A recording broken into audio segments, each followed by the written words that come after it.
கடைசியாக கேரட் சர்பத்து. கேரட்டை வந்து நல்லா ஆவியில் வேக வைங்க, அதையும் நல்லா பிசைஞ்சிக்கோங்க.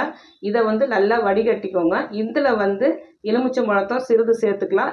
இதோட சம அளவு வெல்லமோ பனங்கருப்பட்டியோ செய்து நல்லா காய்ச்சி இதை வெளியே வச்சுக்கவே முடியாது. இதை கொஞ்சம் ஃப்ரிட்ஜில் தான் வச்சுக்க முடியும். ஏன்னா குழந்தைகள் கேரட் சாப்பிடலாம், இல்லைன்னா சிகப்பு முள்ளங்கி, இது ரெண்டுத்தில் ஏதாவது ஒன்று எடுத்துக்கலாம். சிகப்பு முள்ளங்கி டேஸ்ட் பிடிக்கல அப்படின்னா எசன்ஸ்ன்னு ஊற்ற வேண்டாம். நன்னாரியை வந்து நன்னாரி வேற நல்லா கொதிக்கிற தண்ணியில் நன்னாரியை போட்டுட்டு ஒரு நாள் நைட் ஃபுல்லாக ஊற வச்சுட்டு மறுநாள் எடுத்து வடிகட்டி இந்த கேரட்டோட சேர்க்கும் போதோ இல்லை சிகப்பு முள்ளங்கியோட சேர்த்து சர்பத் செய்யும் போதோ இந்த நன்னாரி தண்ணியும் சேர்த்து செஞ்சு வச்சுக்கிட்டோம் அப்படின்னா அந்த வாசம் பிடிக்காதவங்களுக்கு கூட கேரட் சர்பத்தோ இல்லை சிகப்பு முள்ளங்கி சர்பத்தோ குடிக்க ஆரம்பிச்சிருவாங்க குழந்தைகளும். இதுவும் நீர் சத்தை நம்ம வந்து இந்த வெயில் காலத்தில் வந்து தக்க வச்சு கொடுக்கும்.